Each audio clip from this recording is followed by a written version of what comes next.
بسم الله الرحمن الرحيم. اللهم صل على محمد وعلى آله وأصحابه. dhammaan ummadda Soomaaliyeed waan salaamaya meel kasta daafaha caalamka joogaan. Waxaan rabaa su'aalo badan oo qalbigooda ka buuxaya inaan uga jawaabo.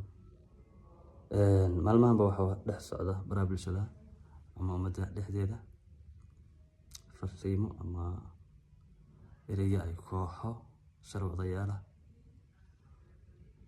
ay hawada u gelinayaan oo ah inaan diinta ka baxay ama aan shaydaanka cabto. Ilaahay baa ka magan galnay. waxaan rabaa inaan caddeeyo inaan ahay qof islaam ah oo Ilaahay iyo nabigiisa Muhammad ba jecel. Allahumma salli wa sallim wa barik alayhi. Ashhadu an laa ilaaha illa Allah wa ashhadu anna Muhammadan abduhu wa rasuluhu. waxaan rabaa sidoo kale inaan ka jawaabo heesta iyo sawirka.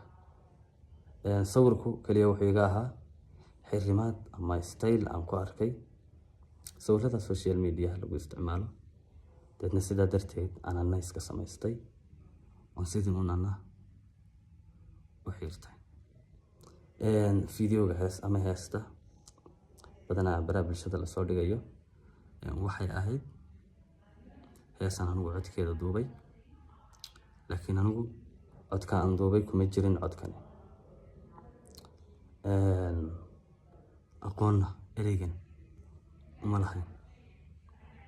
Marka waxaan leeyahay insha Allah bismillaahi kariim, diinteenu maaha mid dhayal maaha mid lagu ciyaaro, maaha mid qof islaam lagu dacaayadeeyo ama baraha bulshada iyo youtube-yada adduun iyo lacag yar oo ka soo dhacaysa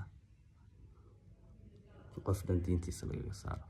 Mana aha qof aad la dagaalamayso ama aad majara habaabinayso xataa dagaal lagu qaado. u dhaafay heerkiisii way dhaaftay, yani way sokaysay intii shakhsiyadayga lagu meereysanayay waxyaabaha kale.